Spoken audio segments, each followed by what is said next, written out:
അസ്സലാമു അലൈക്കും വറഹ്മത്തുള്ളാഹി. നമ്മുടെ ഗൾഫ് രാജ്യങ്ങളിലുള്ള പരിപാടികൾ ഇങ്ങനെ കാണുമ്പോൾ നമ്മൾ ടി വിയിലോ അല്ലെങ്കിൽ നമ്മുടെ പത്രങ്ങളിലോ നമ്മുടെ മാസികകളിലോ വാരികകളിലൊക്കെ കാണുമ്പോൾ അതുപോലെ തന്നെ ഒരു പ്രത്യേകത നിറഞ്ഞ ഒരു പോസ്റ്ററുകളാണ് പൊതുവെ ഉണ്ടാകാറുള്ളത്.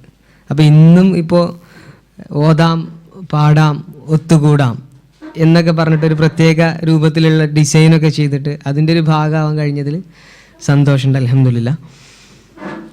നമ്മളിപ്പോൾ ഇവിടെ എന്താണ് ഈ പരിപാടിൻ്റെ ഒരു ആവശ്യകത, പ്രാധാന്യം എന്നൊക്കെ ഇവിടെ വിശദീകരിച്ച് കഴിഞ്ഞിട്ടുണ്ട്. ഞാൻ കൂടുതലായിട്ട് ആ ഭാഗമൊന്നും പറയുന്നില്ല. തുടക്കം എന്നുള്ള നിലക്ക് ഇൻഷാ അല്ലാഹ് ഖുർആനിൽ നിന്ന് ഒരു ചെറിയ സൂറത്ത് നമ്മളെല്ലാവരും ഒരുമിച്ച് ഓതും. അതിൻ്റെ പാരായണ നിയമങ്ങൾ ചർച്ച ചെയ്യും. അതിൻ്റെ അർത്ഥം ഇൻഷാ അല്ലാഹ് നമ്മൾ ചർച്ച ചെയ്യും. അങ്ങനെ ഒരു സൂറത്തുൽ ദുഹ, എല്ലാവർക്കും അറിയുന്ന ഒരു ചെറിയൊരു സൂറത്ത് എന്ന രൂപത്തിൽ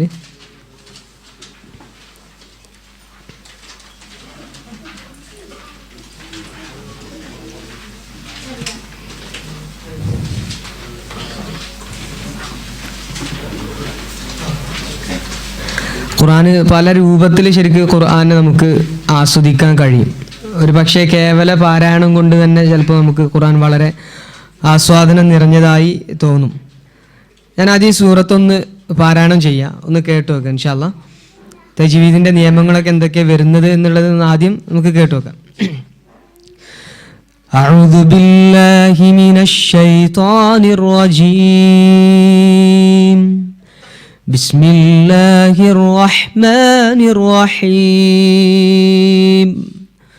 والضحى والليل إذا سجى ما ودعك ربك وما قلى وللآخرة خير لك من الأولى ولسوف يعطيك ربك فترضى ألم يجدك يتيما فآوى ووجدك ضالا فهدى ووجدك عائلا فأغنى فأما اليتيم فلا تقهر وأما السائل فلا تنهر وأما بنعمة ربك فحدث. ഇനി ഞാൻ ഓരോ ആയത്ത് ഓതിയതിന് ശേഷം ആ ആയത്ത് നമുക്ക് എല്ലാവർക്കും ഒന്ന് ഓതിയിട്ട് അങ്ങനെ ഒരു തുടക്കമായിക്കോട്ടെ. നമുക്ക് ഖുർആൻ ഒരു ഭാഗം ഇങ്ങനെ ഓതിയിട്ട് തുടങ്ങാം. ബിസ്മില്ലാഹിർ റഹ്മാനിർ റഹീം.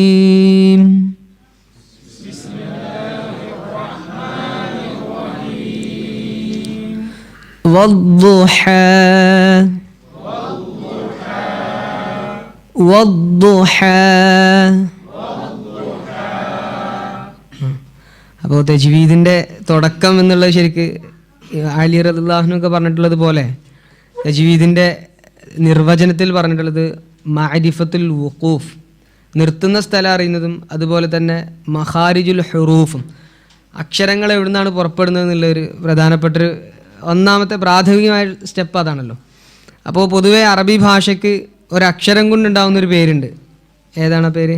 ലുഗത്തു ദ്വാദ്, ദ്വാദിൻ്റെ ഭാഷ. അപ്പോൾ അറബികളല്ലാത്തവരെ ശരിക്കും മനസ്സിലാക്കാൻ ഈ ദ്വാദ് പറയിപ്പിച്ചാൽ മതി എന്നാണ്. അപ്പോൾ നമുക്കൊക്കെ ഈ ത്വാക്ക് പുള്ളി വന്നാലുള്ള വാവും സ്വാദിന് പുള്ളി വന്നാലുള്ളത് എന്താ പറയാന്നുള്ളതും അതുപോലെ അള്ളാഹു എന്നുള്ള ലാവും, ഈ മൂന്നും തമ്മിലുള്ള വ്യത്യാസം എന്താണെന്നുള്ളത് പലപ്പോഴും നമുക്കിപ്പോഴും അറിയില്ല എന്നുള്ളൊരു പ്രശ്നമുണ്ട് അല്ലേ. ചില ആളുകൾക്കെങ്കിലും ഇപ്പോഴും അത് ഒരു സംശയം, ഒരു കൺഫ്യൂഷനാണ് എവിടെ നിന്നാണ് ഈ ലാവൊക്കെ കൂടി വരുന്നത് എന്നുള്ളത്. അപ്പോൾ അത് ഞാനൊന്ന് വളരെ പെട്ടെന്ന് പറയാം. ത്വാക്ക് പുള്ളി വന്നാൽ പറയുന്ന ലാ ഈ പല്ലിൻ്റെ ഈ മുമ്പിലാണ് ലാ. മൂന്ന് അക്ഷരങ്ങളാണ് അവിടുന്ന് വരുന്നത്. ഏതൊക്കെ? ഇവിടെ തട്ടുന്ന ഏതൊക്കെ? സ, ഒന്ന് സ, പിന്നെ ത കുറച്ച് ബാക്കിലെ ത ത ത അല്ലേ. സ എന്നുള്ളതും റ, അല്ലേ ദാല്, ദാലിന് പുള്ളി എന്നിട്ട് ദാല്, പിന്നെ സ, പിന്നെ ഈ ത്വാക്ക് പുള്ളി വന്നാലുള്ള ള എന്ന് പറയുമ്പോൾ നാവ് ഇവിടെ തട്ടേണ്ടത്. അത് ഒരു പരിധി വരെ ആരും ഉച്ചരിക്കുമ്പോൾ അങ്ങനെ തട്ടാറില്ല എന്നുള്ളത് അല്ലേ, അങ്ങനെ ഞാൻ വിശ്വസിക്കുന്നത്. ള ഉച്ചരിക്കുമ്പോൾ ത്വാക്ക് പുള്ളി വന്നാലുള്ള ളാലിം എന്ന് പറയുമ്പോൾ ളാലിം അവിടെയാണ് തട്ടേണ്ടത്. ശരി. അതുപോലെ തന്നെ ഇപ്പോൾ വന്നിട്ടുള്ള ഇവിടെ സ്വാദിന് പുള്ളി വന്നിട്ടില്ല വ എന്ന് പറയുമ്പോൾ നാവിൻ്റെ ഈ സൈഡാണ് ശരിക്കും ഈ സൈഡുകളിലാണ് തട്ടേണ്ടത്. വ അത് പറയുമ്പോൾ ഇസ്തിഅലാൻ്റെ അക്ഷരം എന്നതിന് പറയാം. അതിങ്ങനെ ഈ കവിളിങ്ങനെ പൊന്തും. വ കണ്ടോ അങ്ങനെ പൊന്തും. അത് ദാലിനോടാണ് കുറച്ചൊരു സാമ്യത. അതുകൊണ്ട് റമദാൻ എന്നാണ് ശരിക്കും എഴുതുമ്പോൾ കുറച്ചുകൂടി നല്ലത്. റമളാൻ എന്ന് എഴുതുന്നതിനെക്കാട്ടിലും റമദാൻ.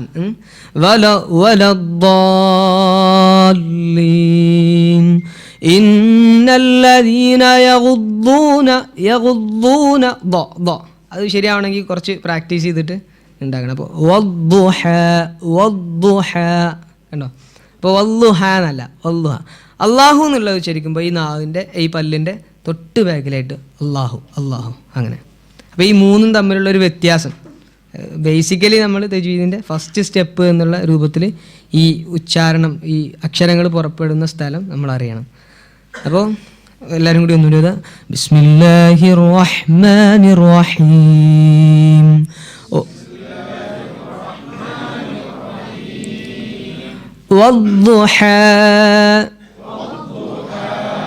നമ്മൾ ആവർത്തിച്ച് ഇൻഷാ അല്ലാഹ് ആക്കും പോലെ ശരിയാക്കാം.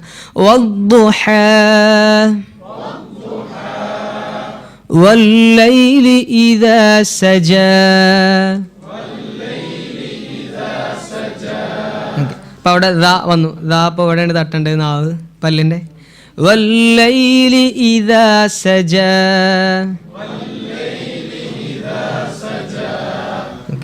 രണ്ടായത്തിലും മണിക്കാനൊന്നും കിട്ടാനോ ഒന്നുമില്ല, അങ്ങനെ പ്രത്യേകിച്ചൊന്നുമില്ല. മാ വദ്ദഅക റബ്ബുക വമാ ഖലാ.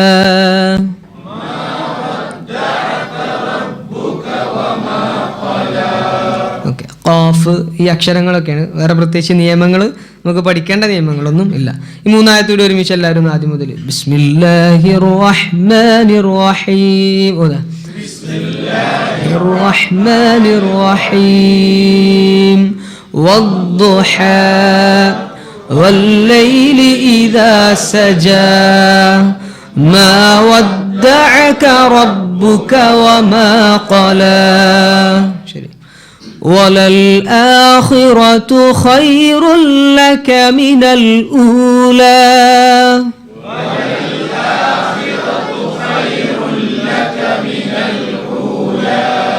ഓക്കെ, അപ്പോൾ അതിൽ അക്ഷരം ഒന്ന് ഹ എന്ന് പറയുമ്പോൾ ഹ, ആഖിറത്തു ഖൈർ രണ്ട് സ്ഥലത്ത് വന്നിട്ടുണ്ട്.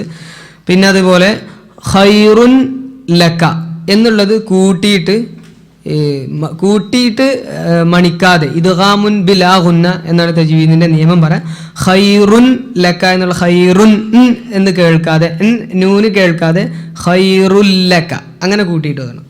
وَلَلْآخِرَةُ خَيْرٌ لَكَ مِنَ الْأُولَى.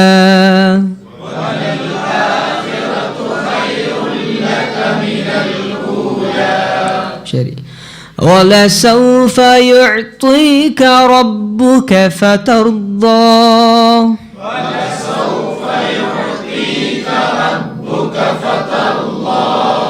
അടിയൻ തർലാന്നാവുണ്ടായിരിക്കും. ഓക്കെ, തർദ ശരിയാണ്. وَلَسَوْفَ يُعْطِيكَ رَبُّكَ فَتَرْضَى.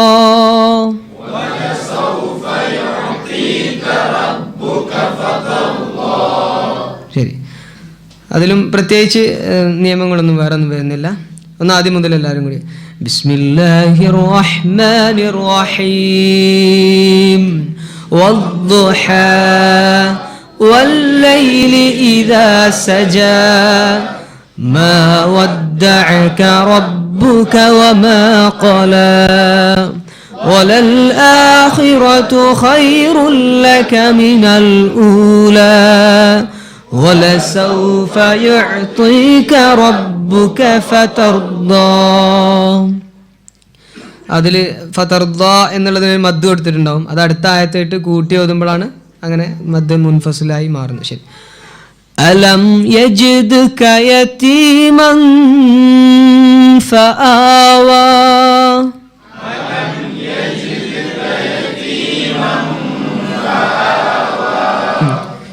അലം എന്നുള്ളതിന് ശേഷം യാ ആണ് വന്നിട്ടുള്ളത്. അതുകൊണ്ട് അവിടെ എന്തായാലും മണിക്കരുത്, അലം എന്ന് പറയരുത്. അലം യജിദ് വളരെ വ്യക്തമാണ്.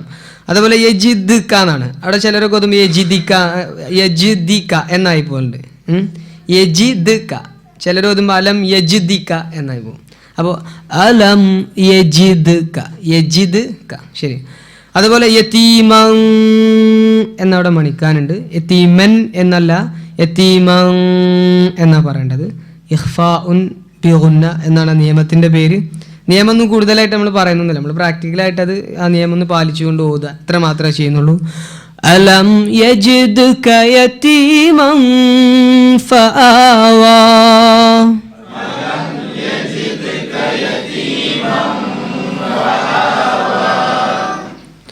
ووجدك ضالا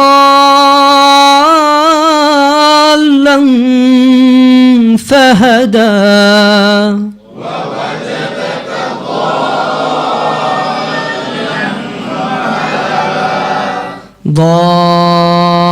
എന്നുള്ളത് നീട്ടാനുണ്ട്. അത് മദ്ദുൽ ലാസിം എന്നാണ് അതിന് പറയാം. ലാസിം എന്ന് പറഞ്ഞാൽ എന്താ അർത്ഥം? നിർബന്ധമാണ് അല്ലേ. അപ്പോൾ ഇത് നീട്ടൽ നിർബന്ധമാണ്. നമ്മൾ ഫാത്തിഹയിൽ വലദ്ദാലിൻ നീട്ടുന്ന അതേ കാരണം തന്നെയാണ് ഇവിടെ ഉള്ളത്. അലിഫിന് ശേഷം സുക്കൂന് വന്നു എന്നുള്ള, സുക്കൂൻ ഇവിടെ ഷദ്ദ് വന്നില്ലേ, ദാല്ലൻ അതിനുശേഷം വന്ന ലാക്ക് ഷദ്ദ് വന്നില്ലേ, അപ്പോൾ സുക്കൂനാണത്. അപ്പോൾ 6 ഹർക്കത്തിൻ്റെ അളവിൽ നീട്ടണം എന്നുള്ളതാണ്. അത്രയും നീട്ടാം, അത്രയും നീട്ടാം. പിന്നെ ളാല്ലൻ ഫഹദ അവിടെ ഒരു മണിക്കാനുണ്ട്. നേരത്തെ കഴിഞ്ഞ ആയത്തിൽ യതീമൻ ഫ എന്ന് പറഞ്ഞ അതേ നിയമം തന്നെയാണ്. അപ്പോൾ ഈ 2 കാര്യങ്ങളും അതിൽ ശ്രദ്ധിക്കാണ്ട് ഒന്നുകൂടെ എല്ലാവരും ഒന്ന് ഒരുമിച്ച് ചോദിക്കുക. വവജദക ളാല്ലൻ ഫഹദ. ഒന്നുകൂടെ വവജദക ളാല്ലൻ ഫഹദ. ഒന്ന് ആദ്യം മുതൽ ഓതുക. ബിസ്മില്ലാഹിർ റഹ്മാനിർ റഹീം വദ്ദുഹാ والليل إذا سجى ما ودعك ربك وما قلى وللآخرة خير لك من الأولى ولسوف يعطيك ربك فترضى ألم يجدك يتيما فآوى ووجدك ضالا فهدى ووجدك عائلا فأغنى ووجدك عائلا فأغنى. ആയിലൻ നീട്ടാനുണ്ട്. അതുപോലെ ആയിലൻ ഫഅഗ്ന അവിടെ മണിക്കാനുണ്ട്. ഈ കഴിഞ്ഞ ആയത്തിലൊക്കെ ഉണ്ടായിരുന്ന നിയമം തന്നെയാണ്. ഒരു മദ്, അതിൻ്റെ നിയമം മാറിയിട്ടുണ്ടെങ്കിൽ മദ്, പിന്നെ ഈ ഒരു ഇഖ്ഫ, ഈ നിയമം തന്നെ ആവർത്തിച്ചു വന്നിട്ടുള്ളത്. ഒന്നുകൂടെ എല്ലാവരും ആയത്ത്. വവജദക ആയിലൻ ഫഅഗ്ന فأما اليتيم فلا تقهر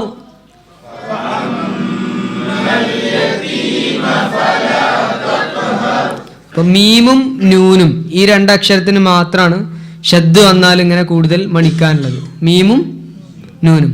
فأما اليتيم فلا تقهر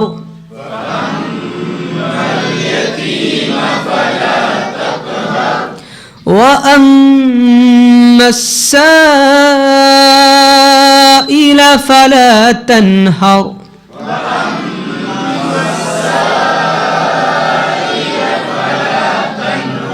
അമ്മ മീമിന് വീണ്ടും ഷദ്ദ് വന്നു. സായില എന്നുള്ള നീട്ടാനുണ്ട്. وأما السائل فلا تنهر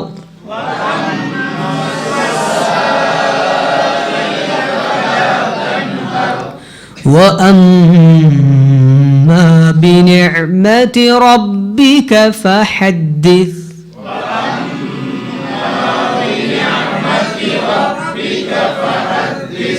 وأما بنعمة ربك فحدث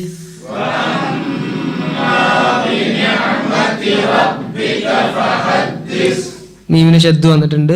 അവസാനിക്കുന്നത് സ എന്ന അക്ഷരത്തിലാണ്. ഫഹദ്ദിസ് ഇങ്ങനെയാണ് നിർത്തേണ്ടത്. ഇപ്പോൾ നമ്മൾ ഖുർആന്റെ ഒരു സാഹിത്യ ഭംഗി എന്നുള്ളത് തജ്വീദ് പഠിച്ചാൽ കുറച്ചും കൂടി നമുക്ക് ആ ഒരു ഇതും കൂടി മനസ്സിലാക്കാം. അപ്പോൾ ളാല്ലൻ എന്നുള്ളതിന് സമാനമായിട്ട് അടുത്ത ആയത്തിൽ ആയിലൻ എന്നുള്ള മദ്, പിന്നെയുള്ള 3 ആയത്തിനും അമ്മ അമ്മ അമ്മ അത് വന്നുകൊണ്ടല്ലേ. അങ്ങനത്തെ അതുപോലെ ആയത്തുകൾ നിർത്തുന്നതൊക്കെ ദുഹ, സജ, ഖല അങ്ങനെ ഈ കാര്യങ്ങളൊക്കെ നോക്കിയാൽ ഖുർആന്റെ ഈ ബലാഗ ആ ഒരു വശം കൂടെ നമുക്ക് ആസ്വദിക്കാൻ കഴിയുന്നുള്ളതാണ്. അപ്പോൾ ഇതാണ് ഇതിൻ്റെ ഒരു പ്രാഥമികമായിട്ടുള്ള തജ്വീദിൻ്റെ വളരെ ശ്രദ്ധിക്കാനുള്ള കാര്യങ്ങൾ മാത്രം. നമുക്ക് എല്ലാവർക്കും കൂടെ ഒന്നിച്ച് ഈ സൂറത്ത് ഒന്നുകൂടി നിർത്തിയിട്ട് ഇതിൻ്റെ അർത്ഥ ഭാഗത്തേക്ക് ഒന്ന് നോക്കാം. എല്ലാവരും ഒരുമിച്ച് നോക്കുക. കാണാതെ അറിയുന്നവർ അങ്ങനെ ഓതായിരിക്കും നന്നാവുക. ബിസ്മില്ലാഹിർ റഹ്മാനിർ റഹീം വദ്ദുഹാ വല്ലൈലി ഇദാ സജാ മാ വദ്ദഅക റബ്ബുക വമാ ഖലാ വലൽആഖിറതു ഖൈറുൻ ലക മിനൽ ഊലാ ولسوف يعطيك ربك فترضى ألم يجدك يتيما فآوى ووجدك ضالا فهدى ووجدك عائلا فأغنى فأما اليتيم فلا تقهر وأما السائل فلا تنهر وأما بنعمة ربك فحدث. ശരി, അപ്പം ഇതിൻ്റെ അർത്ഥം നമുക്ക് എല്ലാവർക്കും അറിയുന്നതായിരിക്കും. ഒന്ന് പറഞ്ഞിങ്ങനെ പോകാൻ മാത്രം. സൂറത്തു ദുഹ എന്നാണ് ഈ സൂറത്തിൻ്റെ പേര്. വദ്ദുഹ, ദുഹ എന്ന് പറഞ്ഞാൽ ദുഹ അല്ലേ, ഒന്നുകിൽ പൂർവാഹനം, ആ പ്രത്യേക സമയം, അല്ലെങ്കിൽ പകലിന് മൊത്തം എന്ന രൂപത്തിലും തഫ്സീറിലൊക്കെ വന്നിട്ടുണ്ട്. വദ്ദുഹ, ദുഹ തന്നെയാണ് സത്യം. വാ എന്നുള്ളത് ഖസമിൻ്റെ സത്യം ചെയ്തുകൊണ്ട് പറയുന്ന വാ ആണ്. അള്ളാഹു സൃഷ്ടികളൊക്കെ പിടിച്ചിട്ട് സത്യം ചെയ്യും, നമുക്ക് അള്ളാഹുവിനെ മാത്രം വെച്ചിട്ടേ സത്യം ചെയ്യാൻ പാടുള്ളൂ, അങ്ങനെയാണ്. അപ്പോൾ വദ്ദുഹ ദുഹയാണ്, പൂർവാഹനമാണ്, അല്ലെങ്കിൽ പകലാണ് സത്യം. വല്ലൈലി ഇദാ സജ, ലൈൽ എന്ന് പറഞ്ഞാൽ രാത്രി, ശാന്തമാകുന്ന രാത്രി തന്നെയാണ് സത്യം. രാത്രി തന്നെയാണ് സത്യം, അത് ശാന്തമാകുമ്പോൾ. ഈ രണ്ട് കാര്യങ്ങളെ സത്യം ചെയ്തിട്ട് പറയാണ് മാ വദ്ദഅക റബ്ബുക വമാ ഖല. മാ വദ്ദഅക, നിന്നെ കൈവെടിഞ്ഞിട്ടില്ല. റബ്ബുക, നിന്റെ റബ്ബ്, നിന്റെ രക്ഷിതാവ്. വമാ ഖല, നിന്നെ വെറുത്തിട്ടുമില്ല. ഇത് പ്രവാചകൻ സല്ലല്ലാഹു അലൈഹി വസല്ലമക്ക് വഹി കുറച്ച് ദിവസം നിലച്ചു പോയ സന്ദർഭത്തിൽ ആശ്വാസമായിക്കൊണ്ട് ഇറങ്ങിയ ഒരു സൂറത്താണ് എന്നുള്ളതാണ് ഇതിൻ്റെ പശ്ചാത്തലം വരുന്നത്. അപ്പോൾ ഇതിൽ പറയുന്ന കാര്യങ്ങളൊക്കെ അങ്ങനെയാണ്.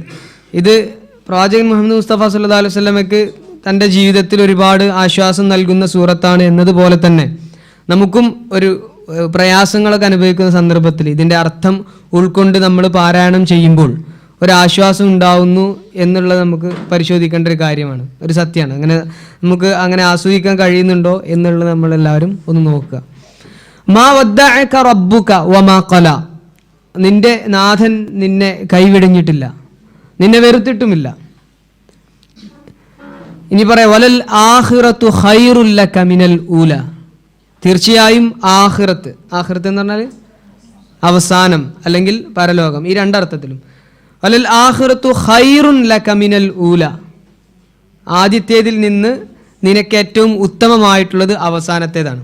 അതായത് ഒന്നുകിൽ ഈ ലോകത്തേക്കാളും നിനക്ക് ഉത്തമമായിട്ടുള്ളത് പരലോകമാണ് എന്നർത്ഥം വരാം, അല്ലെങ്കിൽ ഇപ്പോൾ കഴിഞ്ഞതിനേക്കാളും ഉത്തമമായിട്ടുള്ളത് ഇനിയും നിന്നെ കാത്തിരിക്കുന്നുണ്ട് എന്നർത്ഥത്തിൽ. ഈ രണ്ടർത്ഥത്തിലും തഫ്സീറിൽ നമുക്ക് കാണാം. വലസൗഫ യുഅ്തീക റബ്ബുക ഫതർദ, നിനക്ക് നിന്റെ രക്ഷിതാവ് ഇനിയും ഒരുപാട് അനുഗ്രഹങ്ങൾ നൽകും, അപ്പോൾ നീ തൃപ്തിപ്പെടുന്നതുമാണ്. വല സൗഫ യുഅ്തീക, നിനക്ക് നൽകിയേക്കാം റബ്ബുക, നിന്റെ രക്ഷിതാവ് ഇനിയും അനുഗ്രഹങ്ങൾ ഒരുപാട് നൽകിയേക്കാം. ഫതർദ, അപ്പോൾ നീ തൃപ്തിപ്പെടുന്നതാണ്. ഇനി പറയാം പ്രവാചകൻ സല്ലല്ലാഹു അലൈഹി വസല്ലമയോട് മുമ്പുണ്ടായിരുന്ന ഒരുപാട് കാര്യങ്ങളിൽ അല്ലാഹു സുബ്ഹാനഹു വ തആലയുടെ അനുഗ്രഹം ഉണ്ടായില്ലേ എന്നുള്ള ചോദ്യമാണ്. അലം യജിദ്ക യതീമ, നിന്നെ യതീമായിക്കൊണ്ട് അവൻ കണ്ടില്ലേ, അനാഥനായിരുന്നില്ലേ പ്രവാചകൻ സല്ലല്ലാഹു അലൈഹി വസല്ലം. ഫആവ, അപ്പോൾ നിനക്ക് ആശ്രയം നൽകിയില്ലേ. വവജദക ളാല്ലൻ, നിന്നെ വഴി അറിയാത്തവനായി അള്ളാഹു കണ്ടില്ലേ. വഴി തെറ്റിയവനല്ല, വഴി അറിയാത്തവനായി. പ്രവാചകൻ സല്ലല്ലാഹു അലൈഹി വസല്ലം നുബുവത്തിന് മുമ്പും വഴി തെറ്റിയ ആളല്ല, അല്ലെങ്കിൽ ചീത്ത കാര്യങ്ങളിൽ മുഴുകിയിരുന്ന ആളല്ല. വഴി അറിയാത്ത, കൃത്യമായൊരു വഴി എന്താണ് എന്ന ഒരു ദിശാബോധം ഇല്ലാത്തവനായി കണ്ടെത്തിയ സന്ദർഭത്തിൽ ഫഹദ, നിനക്ക് മാർഗദർശനം നൽകിയില്ലേ.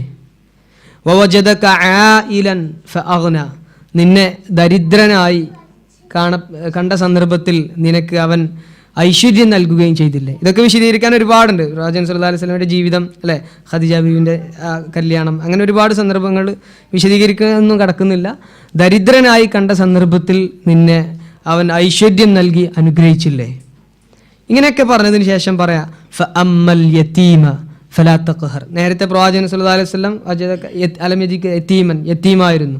അപ്പോൾ ഇനി അമ്മൽ യതീമ, യതീമിനോട് ഫലാ തഖ്ഹർ, നീ അവനെ അടിച്ചമർത്തരുത്. യതീമിനെ ഒരു കാലഘട്ടത്തിൽ യതീമായിരുന്നു പ്രവാചകൻ സല്ലല്ലാഹു അലൈഹി വസല്ലം.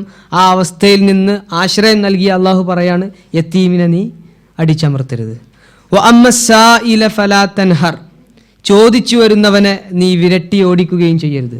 അപ്പോൾ ചോദിച്ചു വരുന്നത് ഒരു പക്ഷേ ധനമായിരിക്കും, സമ്പത്തായിരിക്കും, അല്ലെങ്കിൽ ഒരു പക്ഷേ വിജ്ഞാനമായിരിക്കും. ഇതിലേതും ചോദിച്ചു വരുന്ന ആളുകൾക്ക് മാർഗദർശനമായിരിക്കും ഒരു പക്ഷേ ചോദിച്ചു വരുന്നത്. ഈ ചോദിച്ചു വരുന്നവരെ ഒന്നും നീ വിരട്ടി വിടുകയും ചെയ്യരുത്. വ അമ്മാ ബിനിഅമതി റബ്ബിക ഫഹദ്ദിസ്, എന്നാൽ നിന്റെ നാഥൻ്റെ, നിന്റെ രക്ഷിതാവിൻ്റെ അനുഗ്രഹത്തെ സംബന്ധിച്ച് നീ സംസാരിക്കുക, അത് പ്രകടിപ്പിക്കുക എന്നൊക്കെയാണ് ഈ സൂറത്തിൻ്റെ ഒരു പ്രാഥമികമായിട്ടുള്ള അർത്ഥം മാത്രം പറയാണ്. അതിൻ്റെ വിശദീകരണത്തിലേക്കൊന്നും കടക്കുന്നില്ല.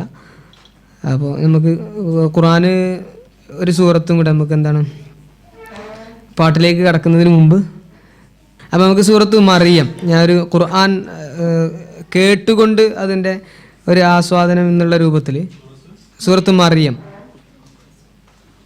അത് നിങ്ങൾ ജസ്റ്റ് കേട്ടാൽ മതി.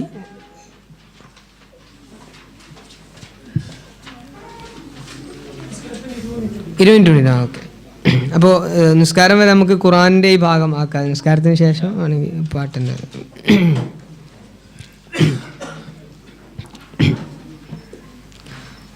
സൂറത്ത് മറിയം. ഇത് മിഷാരി റാഷിദ് അൽ ഫാസി എന്ന് പറയുന്ന കാര്യമില്ലേ, കേട്ടിട്ടില്ലേ?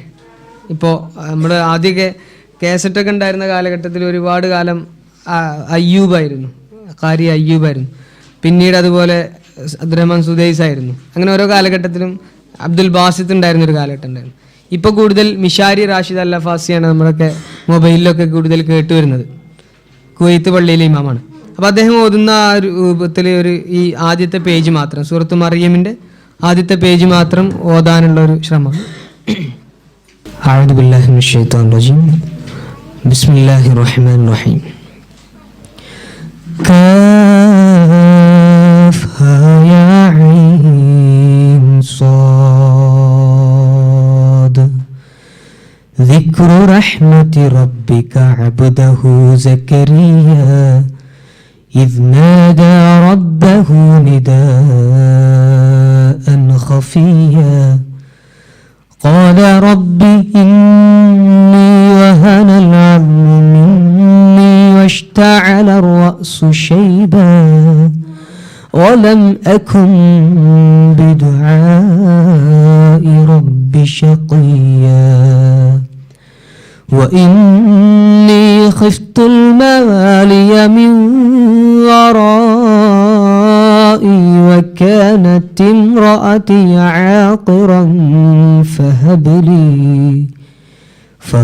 لي من لدنك وليا يرثني ويرث من آل يعقوب واجعله رب رضيا. يا زكريا إنا نبشرك بغلام اسمه يحيى لم نجعل له من قبل سميا قال رب أنى يكون لي غلام وكانت امرأتي عاقرا وقد بلغت من الكبر عتيا قال كذلك قال ربك هو علي هين وقد خلقتك من قبل ولم تك شيئا قال رب اجعل لي آية قال آيتك ألا تكلم الناس 3 ليال سويا فخرج على قومه من المحراب فأوحى إليهم أن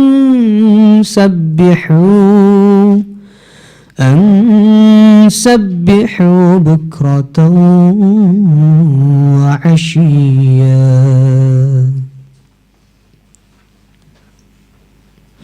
ഒരു പേജ് ഈ സൂറത്തുർ റഹ്മാൻ. അത് നമ്മൾ ഇതിൻ്റെയൊക്കെ ഒരർത്ഥം നമുക്കിങ്ങനെ ഏകദേശം അറിയുമ്പോഴാണ് അത് കൂടുതൽ ആസ്വാദികരാവുക എന്നുള്ളതാണ് എനിക്ക് തോന്നുന്നത്. أعوذ بالله من الشيطان الرجيم بسم الله الرحمن الرحيم الرحمن علم القرآن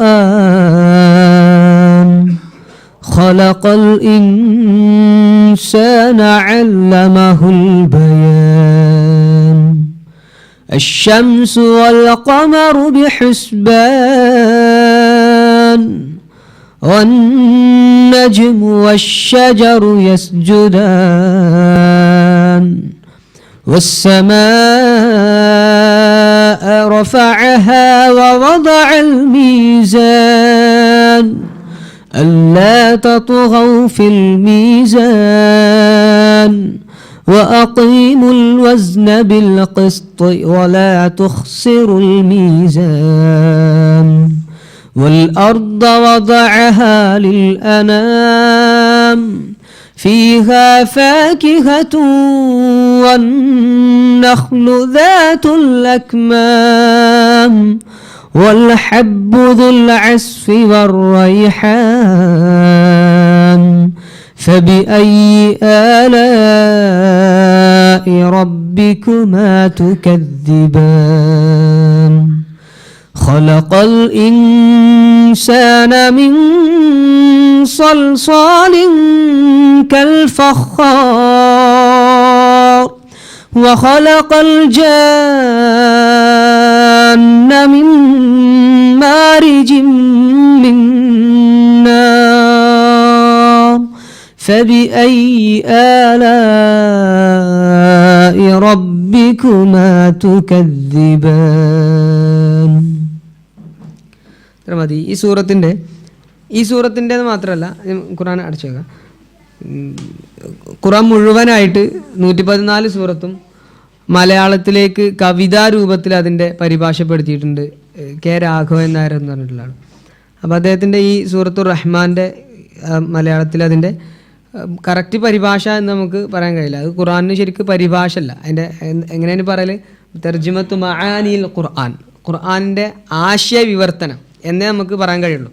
അത് കാരണം ഖുർആൻ അറബി ഭാഷയിലുള്ളത് അത്രയും അത് മുഅ്ജിസത്താണ്. അത് നമുക്ക് ഏത് ഭാഷയിലേക്കും പരിഭാഷപ്പെടുത്താൻ സാധ്യമല്ല. അത് ഖുർആൻ്റെയും അറബിയുടെയും ഒരു പ്രത്യേകത കൂടെയാണ്. ഇപ്പോൾ ബൈബിളൊന്നും അതിൻ്റെ ഏറ്റവും പൗരാണിക വേർഷൻ നമുക്ക് ഇന്ന് ലഭ്യമാവുന്നത് ഒരു പക്ഷേ മ്യൂസിയത്തിൽ മാത്രം കാണുന്ന അറാമിക്കോ ഹിബ്രു ഭാഷകളിലായിരിക്കും. അത് സംസാരിക്കുന്ന ആളുകളൊന്നുമില്ല, ഡെഡ് ലാംഗ്വേജസ് ആണ് അതൊക്കെ. പക്ഷെ അറബിയുടെയും ഖുർആൻ്റെയും ഒക്കെ പ്രത്യേകത എന്നുള്ളത് കൊണ്ട് അറബി ഭാഷയിൽ ഖുർആൻ ഇങ്ങനെ ടെക്സ്റ്റായിട്ട് നമുക്കിപ്പോഴും ലഭ്യമാണ്. അത് വേറൊരു ഭാഷയിൽ നമുക്ക് സാധ്യമല്ല. അതിൻ്റെ ഒരു ആശയ വിമർത്തനം എന്നുള്ളത് മാത്രം മലയാളത്തിൽ കവിതാ രൂപത്തിൽ എഴുതിയിട്ടുള്ളത് ഒരു ഈണം കൊടുത്തിട്ട് അങ്ങനെ ചൊല്ലി നോക്കുകയാണ്. അപ്പോൾ അതിൻ്റെ അർത്ഥം കൂടെ അറിയുന്നവർക്ക് അത് നല്ല രസമായിട്ട് തോന്നുന്നുണ്ടാവും എന്ന് ഞാൻ വിചാരിക്കുന്നു. ദയാപരൻ പഠിപ്പിച്ചിതു ഖുർആൻ. സൃഷ്ടിച്ചു മനുജനെ സംസാരം പഠിപ്പിച്ചു. സൂര്യചന്ദ്രന്മാർ ചരിപ്പു നിയമാനുസൃതം, ചെടികൾ മരങ്ങളും അവനെ വണങ്ങുന്നു. ഉയർത്തിയ ആകാശത്തെ അതുമട്ടവൻ നീതി അളക്കും തുലാസിനെ സംസ്ഥാപിക്കുകയും ചെയ്തു. തൂക്കത്തിൽ നിങ്ങൾക്കു മധുമക്രമം വരായ്വാനായി. തൂക്കത്തെ അതുകൊണ്ട് നീതിയിൽ നിർത്തിയിടുവീൻ. അളവിൽ കുറവ് ചെയ്യുന്നതു മരുതാരും. ഭൂമിയെ മനുഷ്യരാശിക്കായി സ്ഥാപിച്ചവൻ,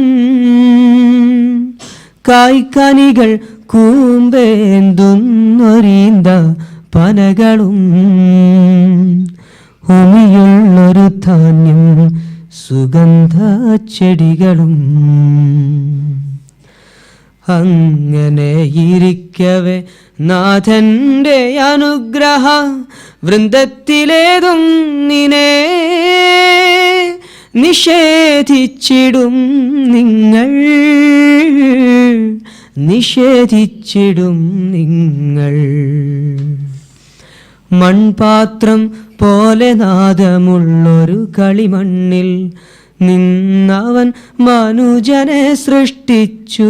വഴി പോലെ പുകയില്ലാത്തോരഗ്നി നാളത്തിൽ നിന്നും അവൻ സൃഷ്ടിച്ചു ജിന്നുകളുടെ വർഗത്തെയും. അങ്ങനെ ഇരിക്കവേ നാഥന്റെ അനുഗ്രഹ വൃന്ദത്തിലേതും നിനെ നിഷേധിച്ചിടും നിങ്ങൾ, നിഷേധിച്ചിടും നിങ്ങൾ.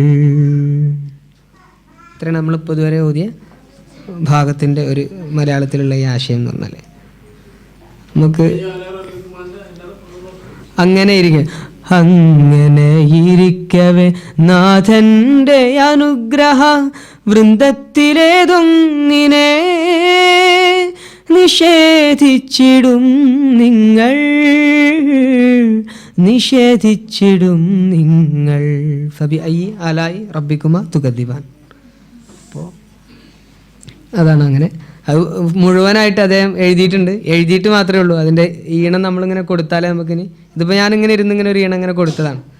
അപ്പം അങ്ങനെ ചെയ്താലേ ബാക്കി ഭാഗം അവതരിപ്പിക്കാൻ കഴിയുള്ളൂ.